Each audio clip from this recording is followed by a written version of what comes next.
घर और किचन के काम करना काफ़ी मुश्किल लगता है, लेकिन इन्हीं काम को छोटे छोटे टिप्स एंड ट्रिक्स के थ्रू किया जाए तो हमारा काम काफ़ी आसान हो जाता है।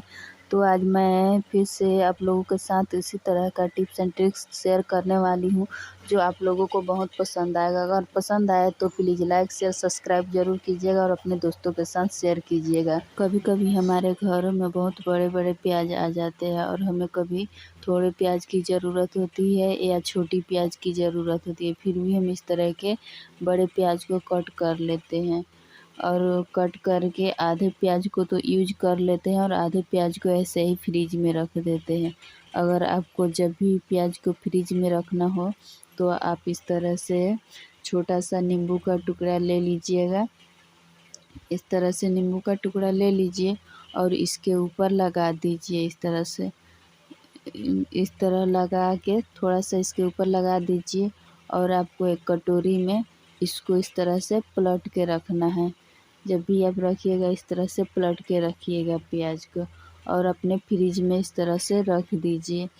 आप देखेंगे 5 से 6 दिन तक आप इस प्याज को नहीं यूज करेंगे तब भी आपका प्याज खराब नहीं होगा। अगला टिप्स होने वाला इस तरह के पॉलीथीन को लेकर। इस तरह के पॉलीथीन हमारे घर में जब भी सामान आता है तो इस तरह के पॉलीथीन साथ में आता है और इस तरह करके हमारे पास बहुत सारे पॉलीथीन हो जाते हैं। जिधर देखो उधर पॉलीथीन ही दिखाई देता है, तो इसे यूज करने का बहुत बढ़िया तरीका बताती हूँ। आप जब भी इस तरह से कोई भी सामान काटते हैं, सब्जी छीलते हैं, तो उस थाली में आप इस तरह से पहना के और तब कोई भी सब्ज़ी छीलिए इसमें। इस तरह छीलने से क्या होगा कि जो हमारा काउंटर एरिया होता है वो गंदा भी नहीं होगा और हमें क्लीन भी नहीं करना पड़ेगा। इस तरह से छील के और हम आराम से इसमें से निकालेंगे और अपने डस्टबिन के अंदर डाल देंगे। तो देखिए मैंने सारे यहाँ पे जो छिलके हैं इसी के अंदर डाल रही हूँ। इस तरह करके डाल के और इसे बहुत आराम से निकल भी जाती है। यहाँ पे देखिए निकाल के मैं बताती हूँ। इस तरह से निकाल लीजिए और इसे जहाँ पे भी आपको रखना हो वहाँ पे रख दीजिए। इस तरह करके हम सब्ज़ी छीलते हैं तो होता है ना, हम सब्ज़ी छीलते हैं और उससे इसी पॉलीथीन के अंदर हम हाथ से उठा के रखते हैं, तो उस तरह हमें करना नहीं पड़ेगा और जब भी छीलेंगे इसी के अंदर छीलेंगे तो हमारा हाथ भी गंदा नहीं होगा और इस तरह से किचन एरिया भी साफ़ रहेगा।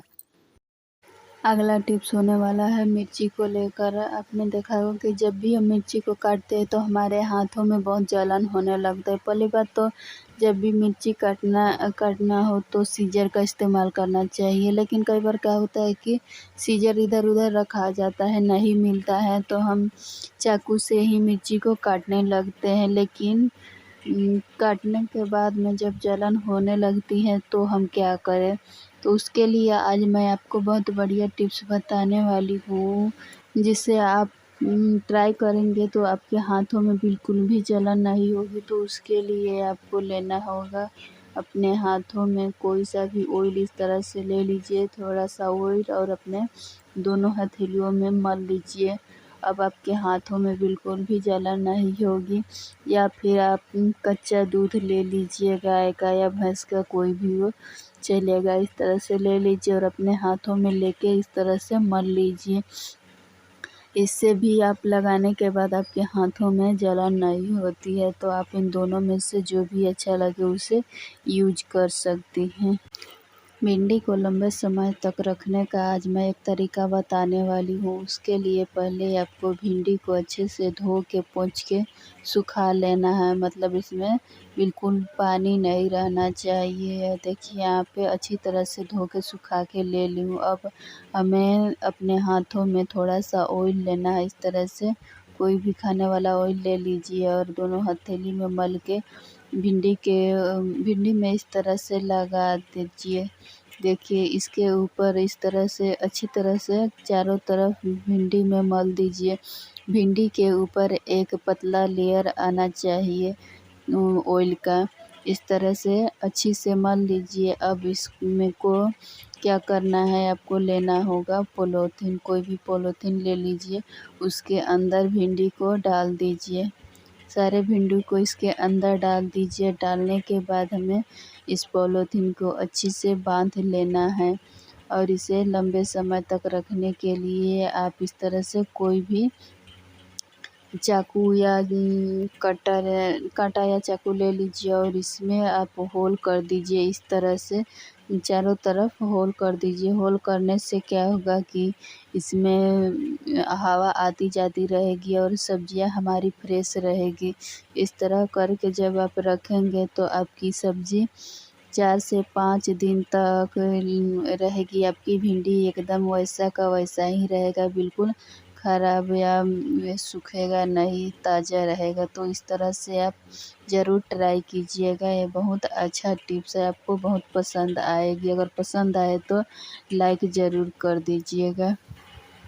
आपने देखा होगा कि कई बार हम जब मार्केट में जाते हैं तो भिंडी वाले उसके ऊपर पानी छिड़क कर उसको ताज़ा करके रखते हैं, लेकिन जब हम जाते हैं तो उन जैसा रहता है बिना पहचाने, जब हम नहीं पहचान पाते हैं तो जैसा देता है वैसे हम ख़रीद के लेके आ जाते हैं। लेकिन भिंडी ख़रीदने का इस तरह से आपको भिंडी पहचान में आ जाएगी। जब इसका जो नोक है तोड़ने पर बहुत आसानी से और बहुत जल्दी टूट जाता है, वहीं फ्रेश और ताज़ा भिंडी रहता है। तो जब भी आप मार्केट में भिंडी ख़रीदने के लिए जाइए तो इस तरह से आप पता कर सकती हैं कि आप जो भिंडी ले रही है वो ताज़ा है या 2-4 दिन का। अगर नहीं टूटता है तो उसे मत लीजिएगा। तो इस तरह से आप ज़रूर। अगला टिप्स होने वाला इस तरह के चाय पत्ती को लेकर। आपने देखा होगा कि जब भी हम मार्केट से हमारे घर में चाय पत्ती आते हैं तो इसे हम ऐसे ही कंटेनर में रख के यूज करने लगते हैं, लेकिन इसके अंदर बहुत छोटे छोटे कण होते हैं। इसमें जो चाय पत्ती है इसका में ही गर्दी भी इसमें बहुत ज़्यादा रहता है और इसे बिना छाने यूज करते हैं तो ये सारे हमारे चाय के अंदर चले जाता है, जो कि हमारे स्वास्थ्य के लिए सही नहीं होता है। तो आप जब भी चाय पत्ती लाए मार्केट से तो इसे पहले छान लीजिए अच्छी तरह से। देखिए इसके अंदर से कितने सारे गर्दी निकल रहे हैं, छोटे छोटे कण भी निकलते हैं। तो आप इसे जब भी यूज करने चाय को जब भी लाए तो इस तरह से छान दीजिए। छानने से जो इसका मोटा होगा ये सारे रह जाएंगे और इसके जितने भी छोटे छोटे कण हैं सारे निकल जाएंगे। और ये जो निकला है इसे हम फेंकेंगे नहीं, इसको हम अपने किसी भी पौधे के जड़ में रख देंगे तो हमारे पौधे के लिए ये बहुत अच्छा है और फ़ायदा भी होगा हमारे पौधों को। उनका जो ग्रोथ है बहुत तेज़ी से बढ़ता है और हरी भरी रहता है। तो इसे आप पौधे में डाल दीजिए और जो भी खड़ा चाय पत्ती है उसे आप किसी भी कंटेनर में रख के यूज करेंगे तो जो चाय के अंदर उसका कण है वो नहीं जाएगा और हम चाय अपने बनाएंगे तो हमारे स्वास्थ्य के लिए भी हानिकारक नहीं होगा और हम इसे अच्छे से बना के पी सकते हैं। तो इसे ज़रूर आप यूज कीजिएगा इस तरह से करके, तभी आप अपने कंटेनर में रख।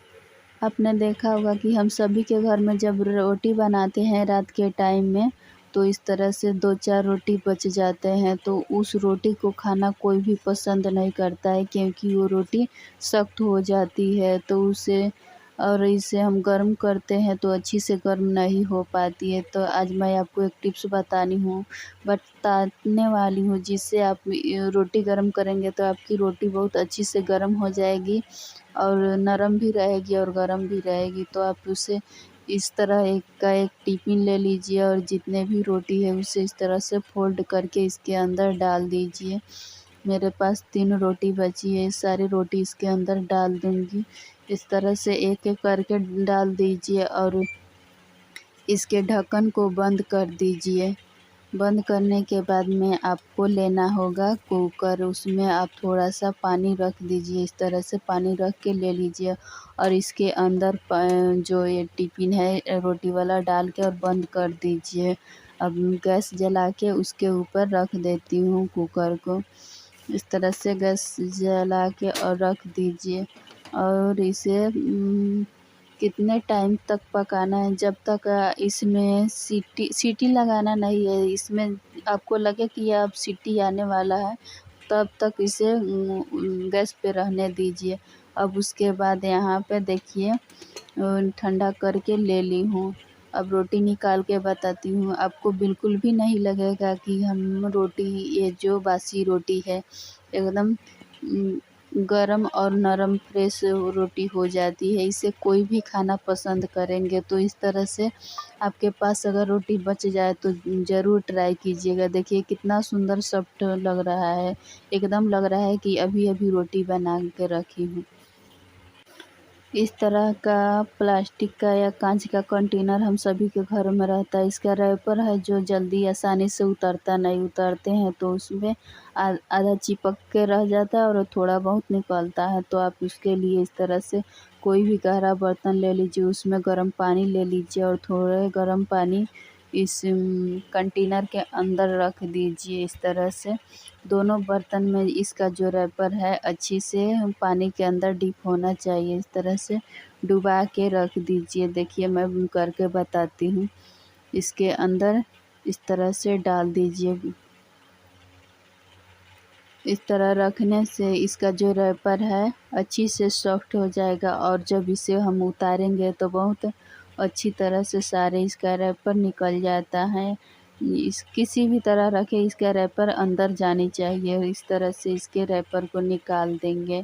बहुत आसानी से सारे रैपर निकल जाते हैं। देखिए यहाँ पे कितनी अच्छी तरह से इसका रैपर निकल रहा है। इस तरह से आप निकाल दीजिए सारे रैपर को। अब निकाल के बताती हूँ।